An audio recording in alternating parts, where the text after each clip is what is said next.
when Pakistan's largest and by far its most popular television network Jio was pushed off the airwaves in at least 80% of the country last month. Many suspected the work of the military, though few would say it. "First we used to have missing persons, now we have missing TV channels," said Babar Sattar, a lawyer who regularly appears as an analyst on Jio, referring to the hundreds of Pakistanis whose disappearance has been linked to security services over the years. "Just like with missing persons, everyone knows who the culprit is, but saying it out loud would get you into even more trouble." Earlier this month, Sattar announced that The News, a daily newspaper owned by Jang Group, the same media house that owns Jio, would not be publishing his column because it was ordered not to touch sensitive topics. A few days later, another popular columnist, Musharraf Zaidi, wrote that for the first time in over a decade, The News had refused to publish him too. Both had written about a protest movement led by thousands of ethnic Pashtuns from the tribal areas against decades of military operations and abductions by security forces. Pakistan's all-powerful army chief has called the movement, now in its third month, engineered, a veiled reference to the country's arch-rivals India and Afghanistan, while a majority of local media have not covered its rallies. Many TV channels and newspapers are choosing to self-censor content critical of the military in what journalists, rights activists and analysts see as the army's most powerful and sophisticated push in decades, in an attempt to suppress freedom of expression and manipulate public opinion before July's general election. Given that the military retains a tight grip over cable networks in most districts, all fingers point unambiguously to its shady involvement, said Dr. Farzana Sheikh, an Asia-Pacific fellow at Chatham House. The latest move suggests that the military intends to act decisively to regain the initiative and control the narrative in the run-up to general elections. The narrative the army ostensibly wants to block involves a vitriolic and very public campaign by ousted Pakistani Prime Minister Nawaz Sharif accusing the military and the judiciary of jointly working against him.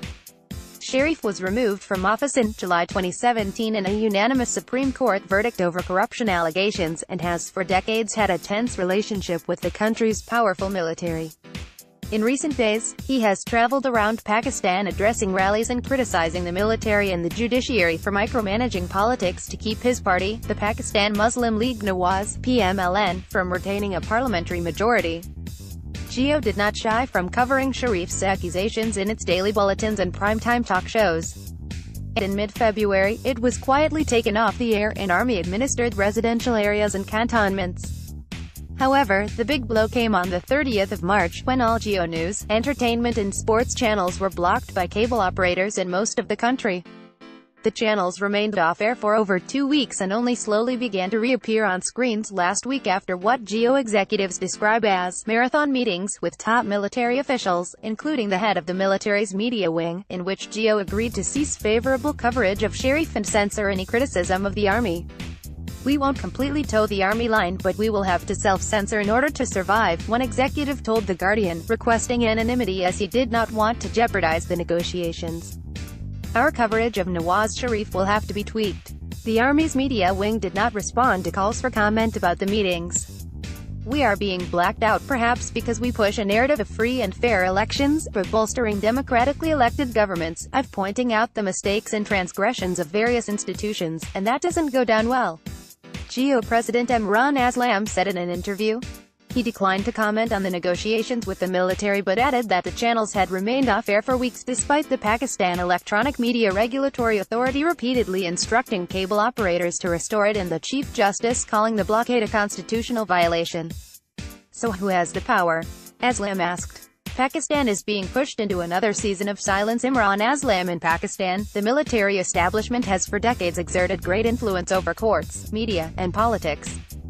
It has also been accused of acting with impunity against suspected militants, dissidents and journalists, using intimidation, torture and even extrajudicial killings. The military denies these accusations. The army has a particularly tense history with Jio. The network was first ordered to shut by former President Pervez Musharraf in 2007, when it refused to abide by a new media code. In 2014, cable television providers were ordered by the Defense Ministry and military to drop Jio from their lineup after it aired allegations that the head of the Army's intelligence wing was behind the assassination attempt against its star anchor, Hamid Mir. Academic and columnist Umair Javed said it did not portend well for media freedom or democracy that Pakistan was heading into an election where the largest political party in the country believes it is.